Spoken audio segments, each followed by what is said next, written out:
Ok, entonces les comparto la pantalla. ¿La están viendo? Ok.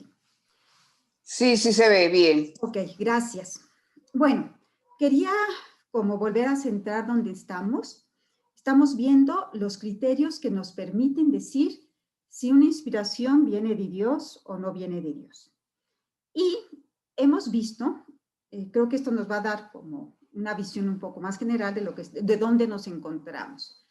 Vimos, el primer criterio era que Dios no se contradice, y ahí vimos todo lo que era la coherencia con la Sagrada Escritura, las enseñanzas de la Iglesia, el magisterio, la tradición, cómo ninguna inspiración puede venir contradecir nada de esto. Y también decíamos que tenía que haber una coherencia con las exigencias de nuestra propia vocación. Ese fue el primer criterio, ¿no? Dios no se contradice. El siguiente criterio fue: el árbol se conoce por sus frutos. Y ahí vimos cuáles eran las señales del Espíritu de Dios, y vimos cuáles eran las señales del Espíritu de Dios en los pensamientos y cuáles eran de la voluntad. Y lo mismo hicimos con las señales del Espíritu del mal, cuáles eran a nivel de pensamientos y cuáles eran a nivel de voluntad. Después vimos un tercer criterio, en el que nos preguntábamos, ¿es siempre la voluntad de Dios lo más costoso? Y ahí vimos cómo no necesariamente, ¿no? Porque uno sí podría llegar a tener la creencia que lo que más me cuesta siempre va a ser lo que Dios quiere, y no.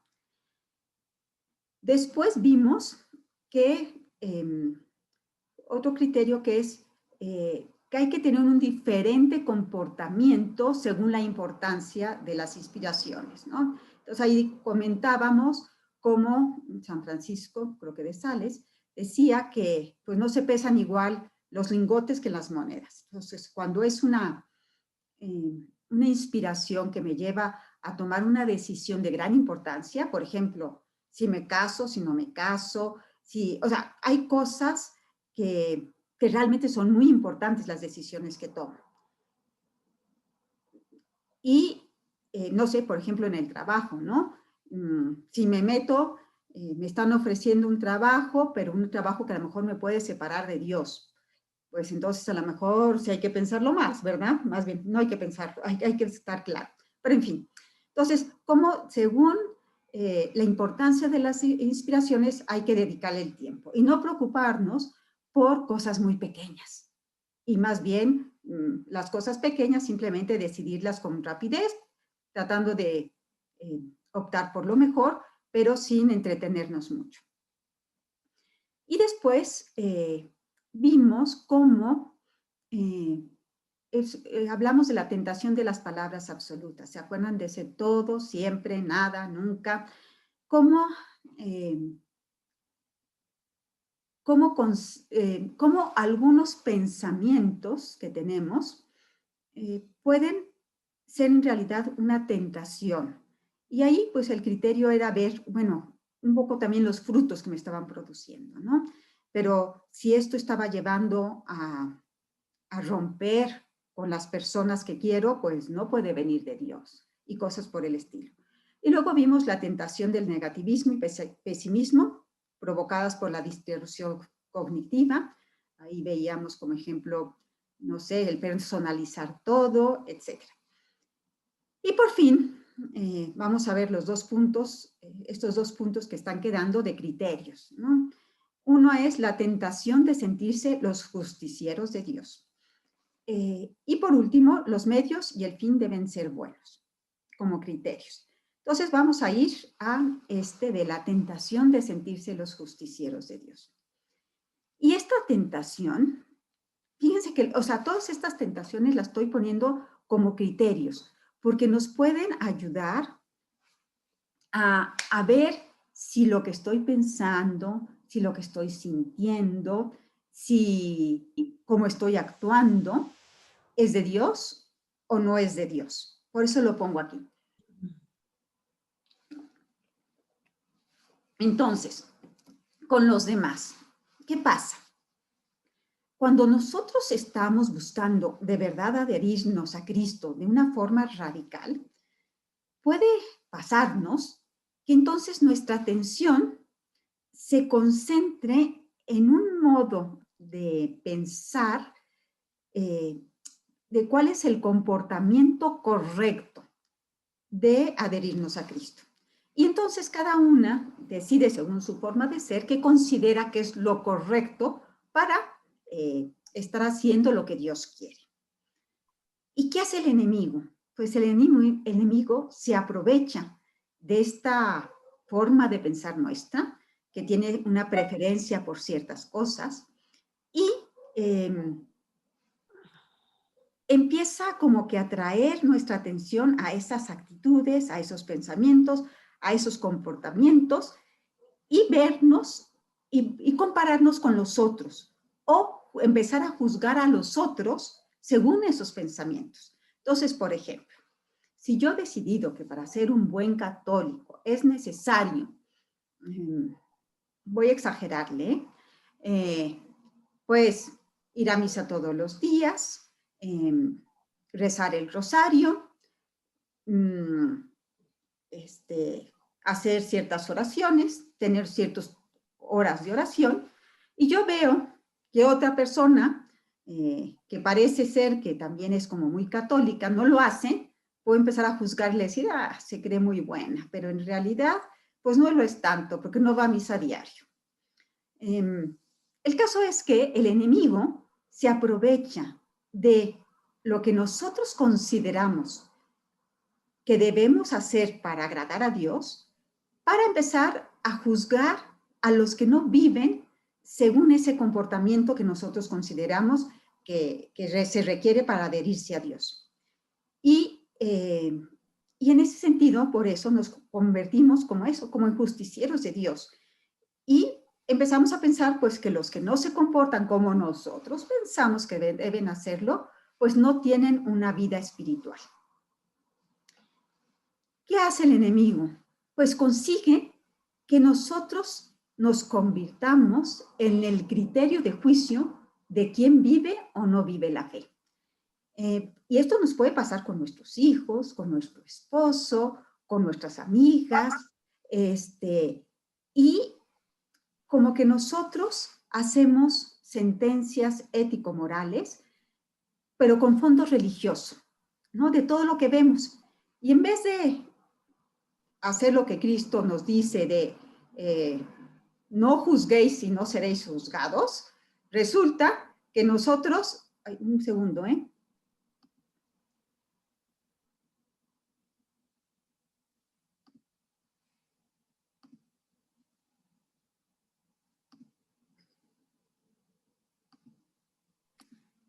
pues no lo logré.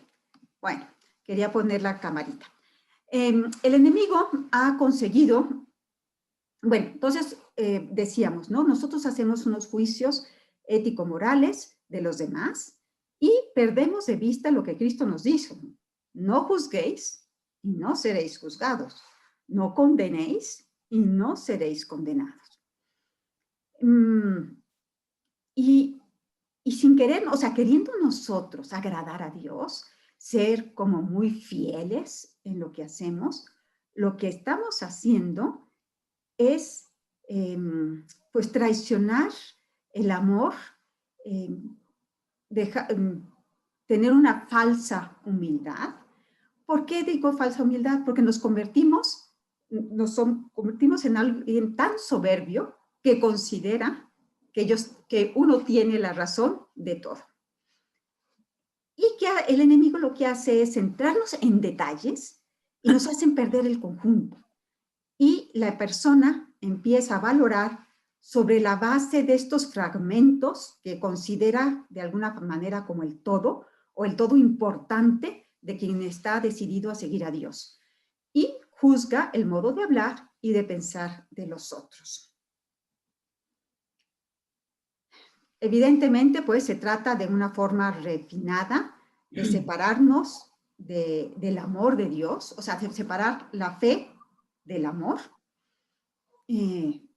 lo que va a hacer el tentador es que la persona se sienta sumamente religiosa, muy cercana a Dios, muy cercana a Cristo, y pues justamente por esta cercanía siente el deber de combatir a los que no actúan según esa idea predeterminada suya. Entonces combaten, según esto, por Cristo, pero no del modo de Cristo. Y fíjense que aquí también la persona no solo puede tener esta forma de pensar ni de juzgar a los demás, sino que también, de alguna manera, como les digo, tiene un pensamiento, ha formado un pensamiento concreto de qué hay que hacer, ¿no? Y entonces yo, para ser una buena cristiana, como les decía, por ejemplo, pues se tiene que ir a misa diaria, rezar el rosario, etcétera. Pero entonces ya no le importa si falta la caridad allá, si es una vanidosa, etcétera. Y es increíble que ya lo que ella no considera que es el seguimiento fiel de Cristo, ya lo demás ni le hace ruido, ¿no? Y ya ni se fija de que pues está realmente alejándose de Dios en vez de acercándose. Y se considera pues justificada porque ya reza el rosario, porque ya va a misa, para poder criticar a los demás y para no solo eso, sino también para poder tener unos comportamientos que ya se alejan de lo que Dios quiere. Y luego hay otra forma de sentirse, de esta tentación de ser justicieros de Dios, y es con uno mismo. La otra era con los demás, pero esta es con uno mismo. Y esta es sobre todo el pensar y el sentir que no puede ser perdonada. Esto sobre todo en personas que tienen una psicología más herida, más vulnerable, o que han tenido un pecado gordo, se puede decir. ¿Qué hace el enemigo? Pues lo que hace es recordar a la persona sus propias debilidades, su propia fragilidad o incapacidad en algunos casos para hacer lo que Dios quiere, y como que mantiene a la persona con los ojos fijos en sus propios pecados. Y esta persona, aunque se haya confesado, aunque ya la iglesia por medio del sacerdote le haya dicho que ya está reconciliada con Dios, que ya no tiene ningún problema, la persona se sigue sintiendo como llevada a centrarse en sus propios pecados, a estar, a ver los pecados, sus propios pecados ya perdonados, con mucha crudeza, con mucha gravedad, y lo que hace el enemigo es sumirla en la desolación, el desaliento. ¿Para qué? Para alejarla de Dios. El enemigo puede también, o sea, como que en realidad la está llevando a una falsa humildad, que en realidad es una soberbia, que es soberbia, y es la de pensar que sus propios pecados y sentimientos son más, su propia forma de pensar es más importante que lo que la iglesia le está diciendo en nombre de Cristo. No sé si se fijan, o sea, la persona dice que está como muy agobiada por su pecado, el enemigo lo que hace es desalentarla y creer pues que su pecado es más grande que el perdón de Dios, en realidad. Muchos maestros espirituales aconsejan que es bueno acordarse y tener una cierta memoria del propio pecado, pero una memoria que lleve a la gratitud hacia aquel que me ha perdonado. Y esto lleva a una actitud de humildad sincera, que la hace como muy amable con los demás y cercana a Dios. La persona mantiene viva la salvación que Dios ha tenido con ella, y entonces este recuerdo la lleva a ver a los demás como con una mirada muy benévola. Si Dios a mí me ha perdonado esto, ¿cómo no va a haber perdonado a los demás? ¿Y cómo no yo voy a perdonar a los demás? Entonces mira a los demás con mucho amor, con mucha ternura cuando caen, cuando se alejan. ¿Por qué? Porque sabe que Dios va tras las ovejas perdidas, porque sabe que Dios lo que ha venido es a salvar a quien se ha alejado de él. Entonces sí, su propio pecado, en vez de sumirla en una desolación, en una tristeza, más bien la lleva a una actitud, a un gran amor agradecido a Dios por su perdón y a ver a los demás con mucha facilidad para perdonar, con mucha amabilidad, con mucho amor, aunque el otro todavía se encuentre alejado. Ahora, el octavo medio, el octavo criterio, es que en las decisiones que tomemos, en las opciones de pensamientos o hasta de sentimientos que tengamos, tenemos que cuidarnos de que tanto los medios como el fin deben ser buenos. ¿Qué es el fin? El fin que nosotros debemos de tener como católicos, como cristianos de verdaderos, es Dios. O sea, Dios tiene que ser el fin hacia el que orientemos nuestra vida. El agradarle a Él, el cumplir su voluntad, tiene que ser como nuestro indicador de hacia dónde vamos.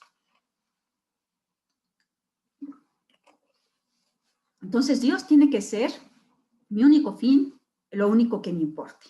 Y amar a Dios sobre todas las cosas, y como Él nos dijo, amar al prójimo como a nosotros mismos. ¿Por qué? Porque amando al prójimo lo estamos amando a Él. Entonces, el fin es este. Los medios van a hacer todo lo demás. O sea, todo lo que nos lleve hacia el fin, o lo que nos aleje del fin. Entonces, si mi fin es hacer la voluntad del Padre, todo lo demás va a ser medio. Y esto quiere decir que mi vida, mi familia, mis amigos, mi trabajo, todo son medios. Y los medios los tengo que tomar tanto cuanto me lleven a Dios o a desprendernos de ellos si me alejan de Él. Y aquí tenemos que tomar en cuenta que todo, es decir, mi trabajo es un medio. Mi trabajo nunca puede ser más importante que la voluntad de Dios. Entonces, por ejemplo, si yo por mi trabajo estoy haciendo mi trabajo un fin y con eso estoy descuidando mi relación con Dios, estoy descuidando a mi familia, estoy convirtiendo a mi trabajo en fin. Y al convertir mi trabajo en fin, estoy descuidando, pues me estoy alejando de donde debo de ir. Si, por ejemplo, una persona me está alejando de Dios, o una persona se está convirtiendo en mi fin, y yo por esta persona soy capaz de todo, entonces soy capaz de pecar, soy capaz de alejarme de Dios, estoy convirtiendo a esta persona en mi fin, en vez de un medio. Y cuando digo medio, no significa que voy a utilizar a las personas, para nada, al contrario, las voy a amar, pero las tengo que amar rectamente. Esta es una forma de decir que utiliza San Ignacio de Loyola. Todo lo que no me lleve a Dios no puede, o sea, todo lo que no sea Dios no puede convertirse en un fin, porque entonces ya dejo de dirigir mi meta hacia donde tengo que dirigirla. Por ejemplo, ¿qué pasó? Hasta decíamos, la propia vida es un medio. Entonces, sí, y eso fue lo que les pasó a los mártires. Pusieron su fe o su vida en entredicho y decían, ok, si tú abdicas de tu fe, te salvas. Si no, te matamos. ¿Y qué dijeron ellos? No, primero está Dios. Y por amor a Dios dijeron, pues ni modo, aquí está mi vida. Y de esta forma lo que se quiere decir es, yo tengo que tomar en cuenta, ok, si mi fin es Dios, amarlo, agradarlo, etcétera, todo lo demás tengo que utilizarlo es una feo, no en el sentido utilitario, tengo que usarlo de forma que me lleve realmente al fin y no que me aleje de él. Entonces, en cualquier decisión tenemos que tomar el mejor medio que nos acerque a nuestro fin. Entonces, si yo voy a decidir, yo tengo que ver, bueno, esta decisión que voy a hacer, ¿me acerca a Dios o me aleja? Si me aleja, definitivamente no. Ahora, ¿cuál de estas dos opciones me acercan más? Porque una me puede acercar un poquito y otra mucho. Entonces, mejor tomar la que más nos acerque al fin. Para poder elegir bien, pues no tenemos que tener preferencia por los medios, porque si no, pues vamos a errar fácilmente. Cuando un medio se convierte en fin, es muy fácil equivocarnos. ¿Por qué? Porque nos volvemos de alguna manera como esclavos del medio. Y entonces dejamos de escoger bien. Y en realidad tendríamos que lograr que los medios no sean tan indiferentes, que no me importe si es agradable o no, si me cuesta o no. Y lo que me debería importar es solamente si me acerca a Dios o si no me acerca. Normalmente, las elecciones que hacemos, las hacemos a nivel de medios. Entonces, lo que tengo que hacer es, porque ya nosotros ya hemos decidido que ya hemos optado por Dios. Entonces, ya más bien, ya no estamos diciendo, ¿por qué prefiero? ¿Prefiero seguir a Dios o servirme a mí misma? Ya hemos dicho que a Dios, ¿no? Y entonces, más bien, las elecciones las vamos a hacer a nivel de medios. Simplemente tenemos que discernir cuál me lleva mejor a Dios. Y cuidar de no hacer, como decíamos, los medios fines. Entonces, si el medio y el fin es bueno, entonces sí tomar la decisión. Si todo el proceso es bueno, es de Dios. Si a mitad de camino vemos que se desvía o termina mal, entonces no es de Dios. Si después de la acción se termina con menor bien que al principio, tampoco es de Dios. Entonces, al tomar una decisión, sí tenemos que ver un poco, pues sí, me va a dejar mejor de como empecé o no. A mitad del camino, ya me estoy separando de Dios, aguas. Por ejemplo, hay que tener, acabo con esto, el fin nunca va a justificar los medios. Sin embargo, el tentador nos va a decir que el fin sí justifica los medios. Entonces, por ejemplo, no sé, hay que buscar una sociedad más buena, eliminando pues a los que son malos. Aguas, no puede ser.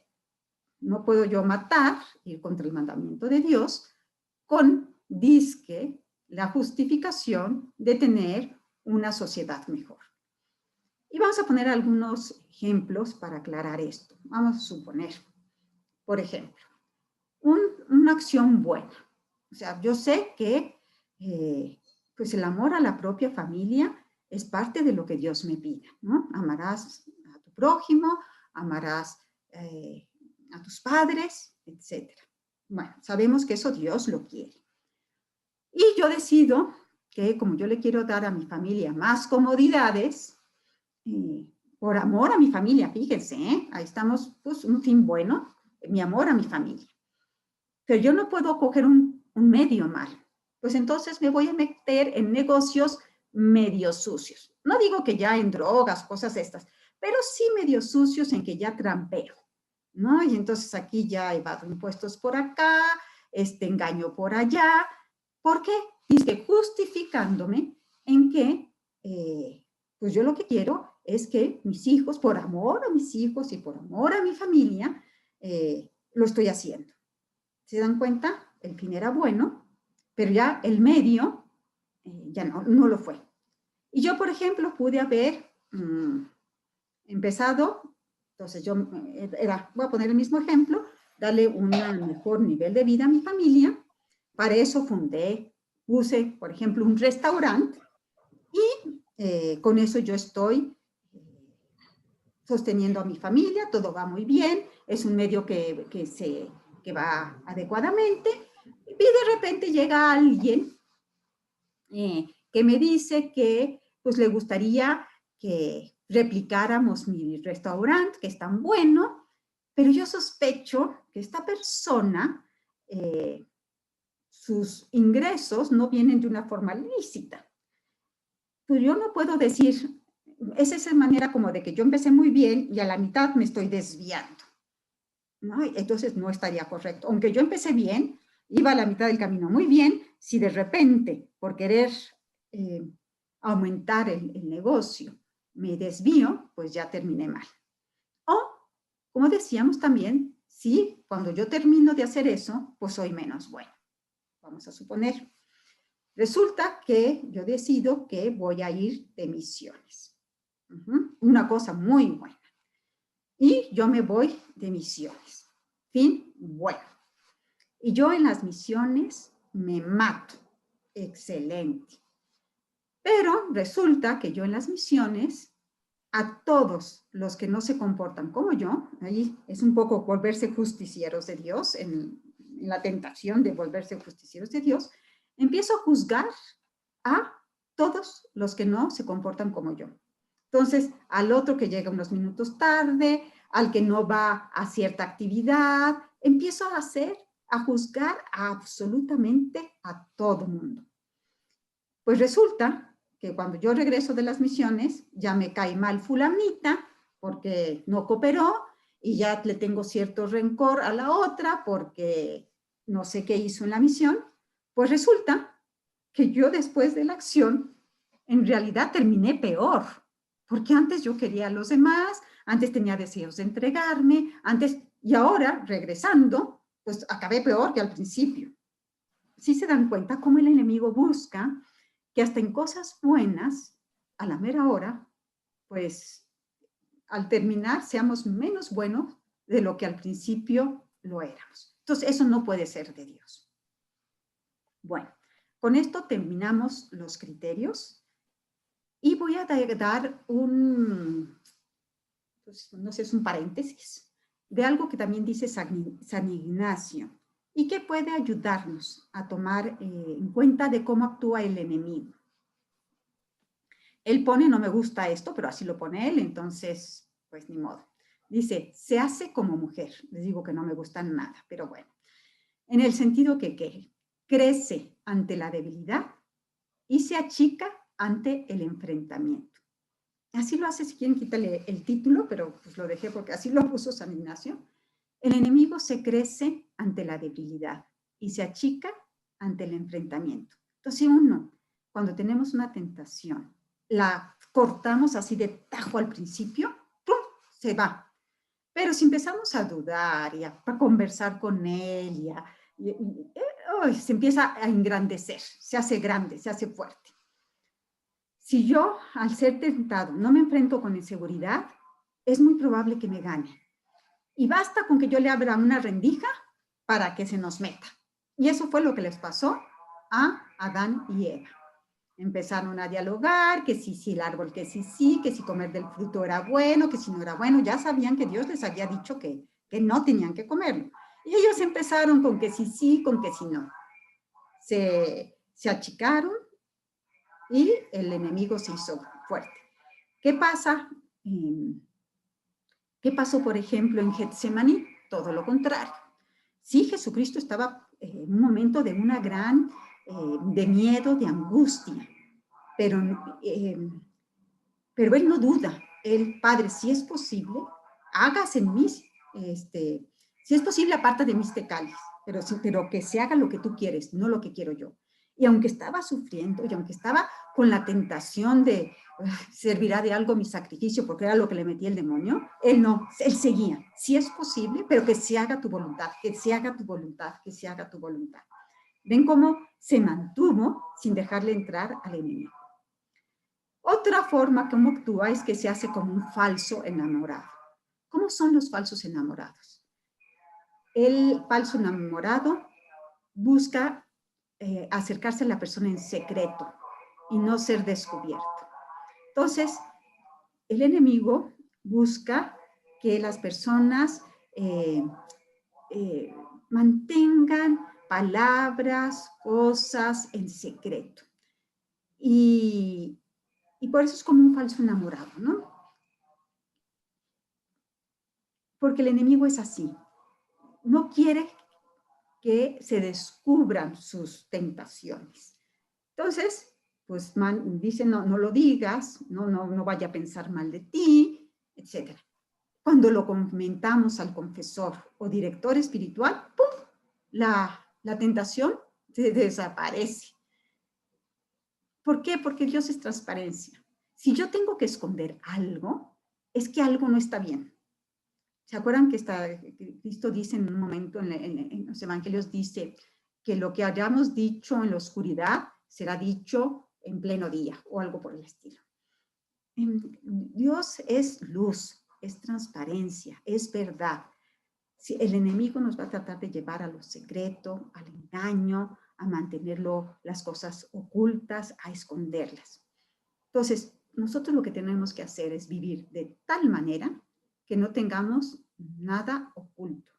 Porque si yo tengo que esconder algo, me tiene que oler mal. Diferente es que yo escondo un regalo para dar una sorpresa, ¿eh? Yo no estoy hablando de eso. Pero ¿qué les pasa a las personas que son infieles en sus matrimonios? Que el enemigo hace esto. Entonces, ay, hombre, empiezan a esconder la relación con una persona. No, es que pobrecita, mira, ahorita está pasando un mal momento, ¿no?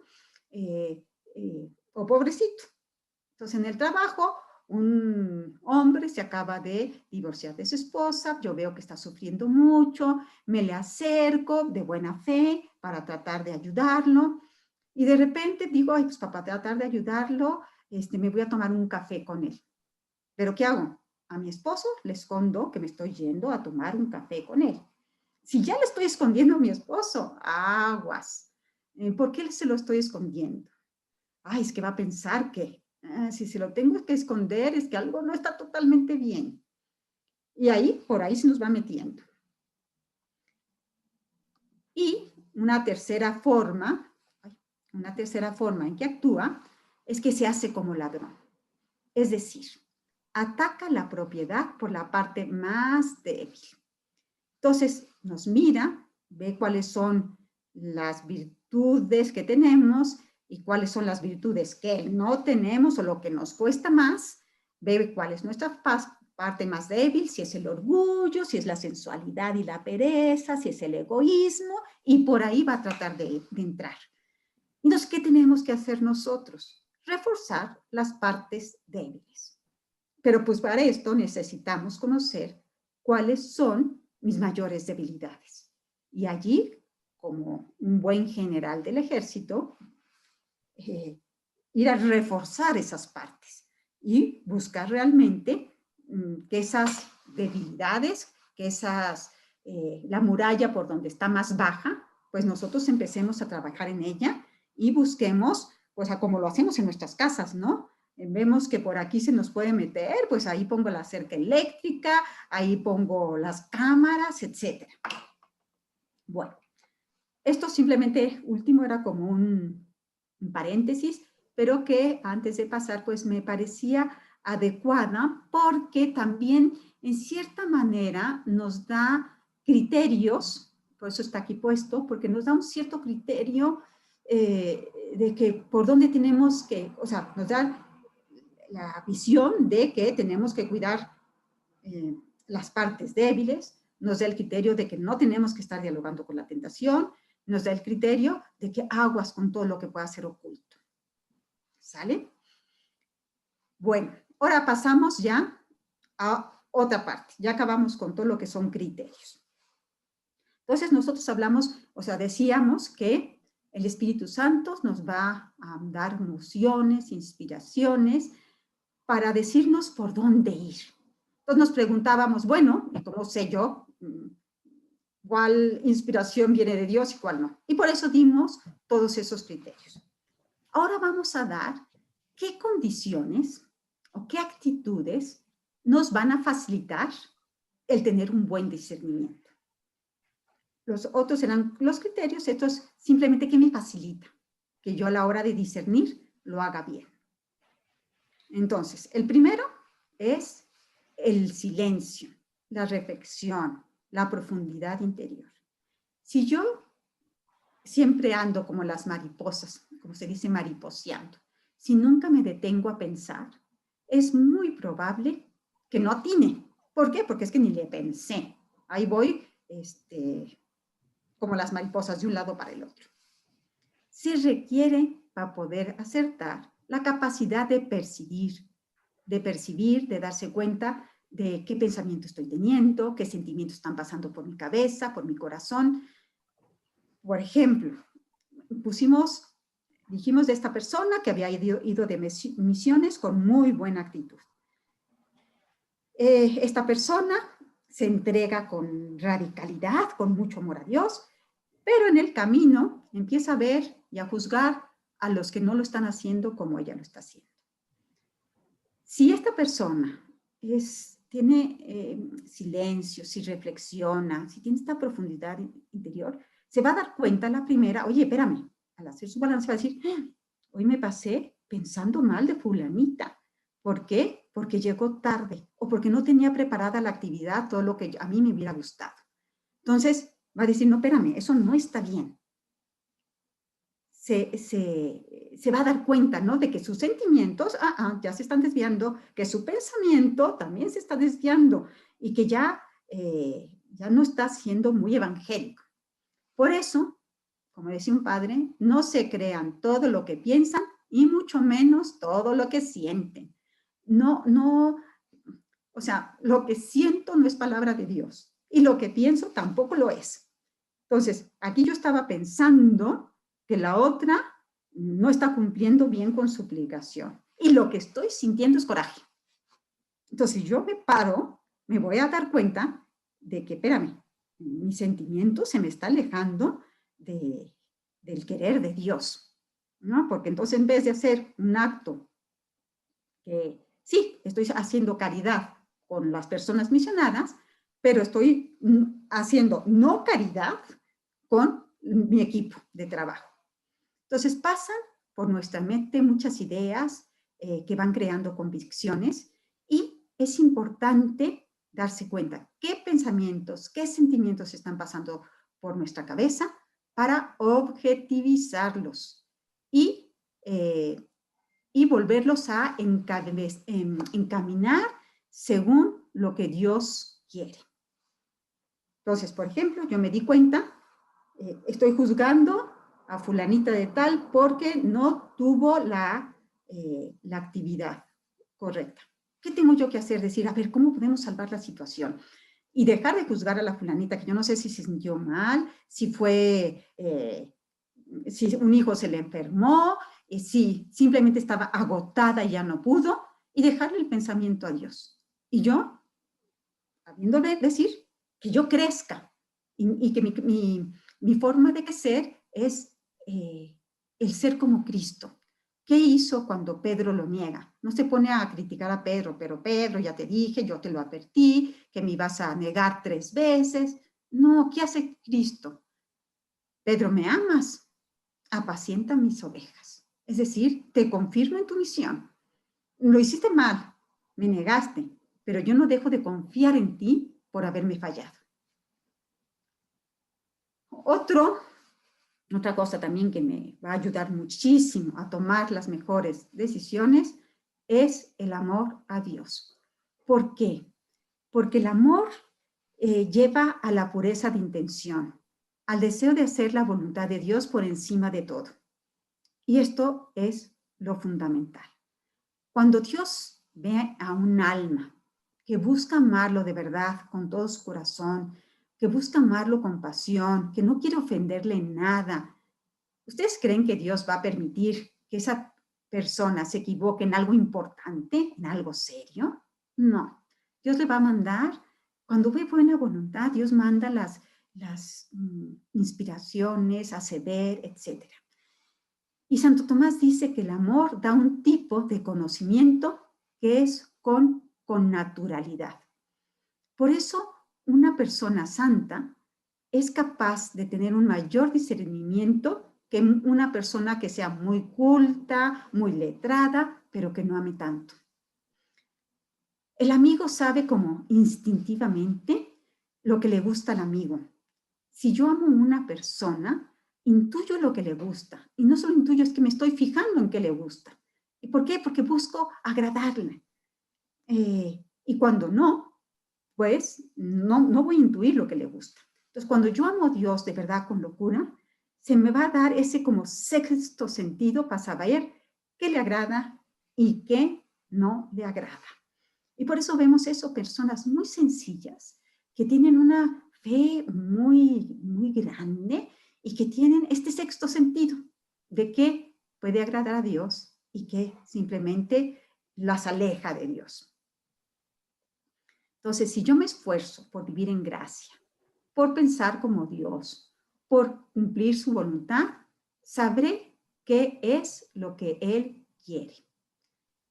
Por eso es necesario ser espiritual para poder discernir espiritualmente. Es necesario ser una mujer que vive con Dios para dejarse guiar por Dios, para hacer un discernimiento según Dios. Por eso yo les comentaba antes, en otra de las charlas, que cuando yo quiera pedir un consejo, tengo que pedírselo a una persona que sea realmente espiritual, para que su consejo sea espiritual. Porque si yo se lo pido a una amiga, que es mi amiga del alma, pero que simplemente es atea, pues no me va a dirigir hacia el camino de Dios. Me va a dar un consejo bueno, humano, pero solo se va a quedar hasta ese nivel. Si yo vivo, en vez de amando a Dios, vivo según mis pasiones, a mi aire, pues ¿qué voy a hacer? Voy a hacer un discernimiento según mis pasiones. Aunque sea bajo un ropaje de disque discernimiento espiritual. Realmente estoy discerniendo según lo que más me gusta, según lo que más me acomoda, lo que va menos contra, no sé, mi comodidad o mi gusto por hacer X cosa, etc.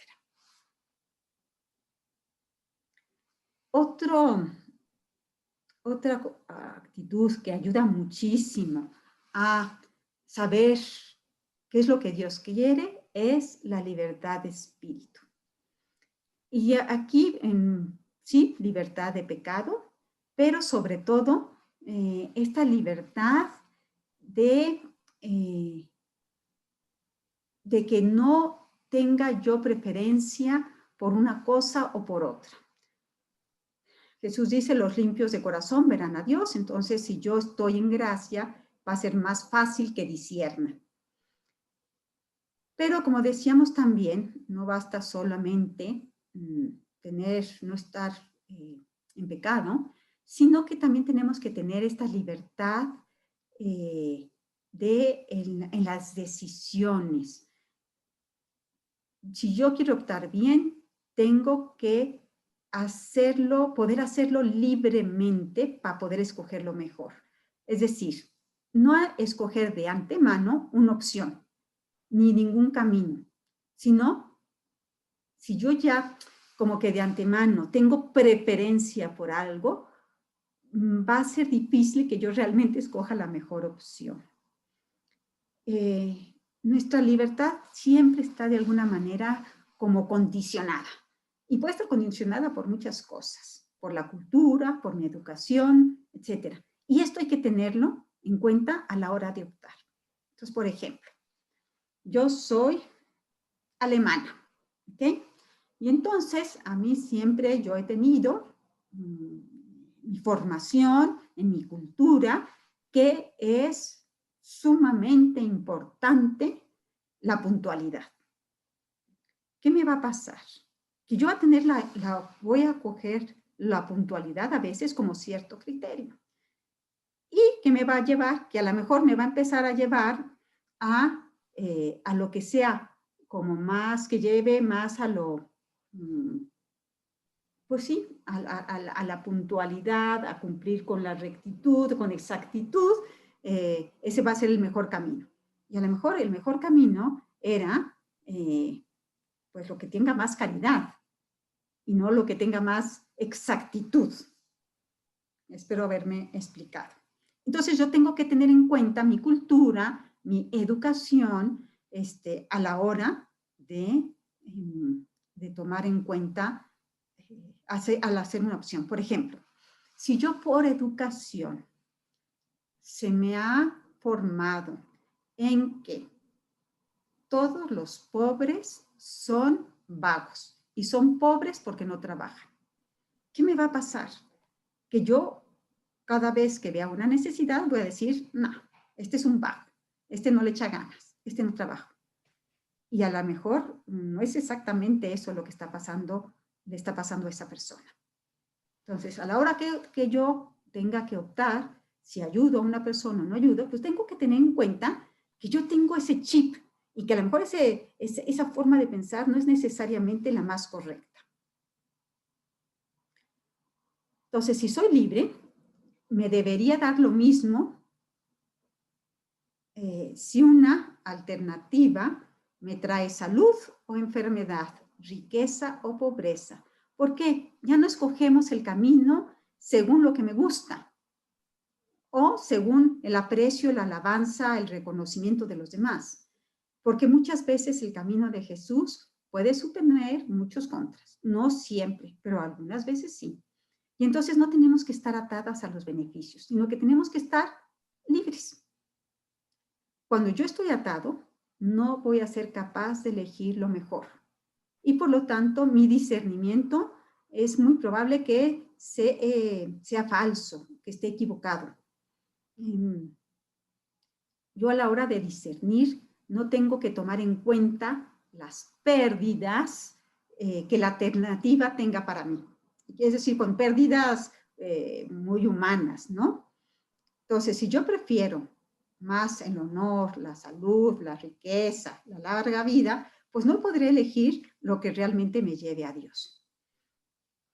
Todo esto, pues, lo pueden encontrar más desglosado en pues, lo que es el discernimiento ignaciano. Solo si amo a Dios sobre todas las cosas, podré elegir cualquier medio que me acerque a Dios, aunque me cueste. Pero pues para esto, como decíamos antes, tenemos que estar apasionadamente enamoradas de Dios para poder elegirlo por sobre mí misma también. Entonces, antes de hacer un discernimiento, hay que ver qué tan libre estoy de todo lo demás para poder elegir bien. Porque la decisión correcta va a ser con la que coincida con la voluntad de Dios. Entonces, si yo amo a Dios por encima de todo, pues lo elegiré a Él por encima también de todo. Y fíjense que esto nos pasa cuando amamos de verdad. ¿Qué pasaba? Acuérdense ustedes cuando estaban súper enamoradas, espero que lo sigan, ¿verdad? Pero cuando tienen ese enamoramiento del inicio, en un noviazgo o algo por el estilo. De verdad lo que decía el novio era casi palabra de Dios y casi uno quería agradarlo y no le importaba si por agradar al novio desagradaba a los papás. ¿Por qué? Porque su amor era tan grande que iba por encima de los papás, iba por encima de mi propio egoísmo.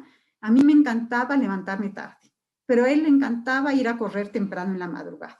Pues, ¿qué hacía yo? Me levantaba y temprano me iba con él a correr en la madrugada solo por estar con él. ¿Se dan cuenta cómo ese amor le daba una libertad de su propia comodidad, de su propio gusto de estar más tiempo en la cama? Bueno, pues así tiene que ser con Dios. Tenemos que tener esa libertad de mis gustos, de mis caprichos, de mis deseos, para poder optar según Dios.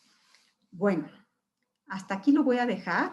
Todavía queda mucho. Bueno, no, déjenme. Voy a acabar nada más con esta diapositiva que es de lo mismo. Pensé que ya había acabado, pero no.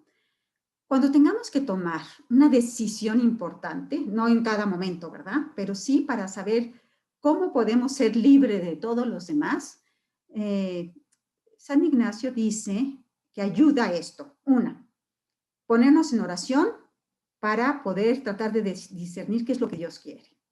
Dos, imaginarnos que una persona a la que no conozco viene y me y me pide un consejo de cómo actuar en la misma situación que yo tengo que actuar. Entonces, pensar, cuando yo tengo que elegir algo, optar por algo, hacer una decisión, decir, a ver, si llegara otra persona que yo no conozco y me preguntara, en esta situación, ¿qué tengo que hacer? ¿Yo qué le diría? ¿Por qué? Porque es que en ese momento estoy libre de todos los condicionamientos que yo puedo tener. Entonces, el ponerme como fuera de mí, de mis circunstancias, etcétera, me va a dar libertad. Otra cosa que dice que ayuda es, ¿qué elegirías si estuvieras a punto de morir? Esto pone en libertad, pues si mañana me muero, pues más vale escoger bien, ¿no? Lo que realmente me conviene de cara a la eternidad. Y por último, también comenta que ayuda el imaginar que me encuentro en el día de mi juicio. Ya de mi juicio, ya estoy en mi juicio particular, en el juicio final, y allí yo preguntarme, ¿qué me gustaría haber elegido? Y entonces lo que pienso que me gustaría haber elegido es normalmente lo que nos centra en el fin. Ahora sí, ya. Sí, con eso terminamos. Todavía faltan más, acuérdense en estos, ¿no? En las condiciones o actitudes que facilitan el buen discernimiento. Quedan algunas, las veremos en la próxima vez. Ahora vamos a dejar un momentito para preguntas, que sería ahora el momento de hacerlas.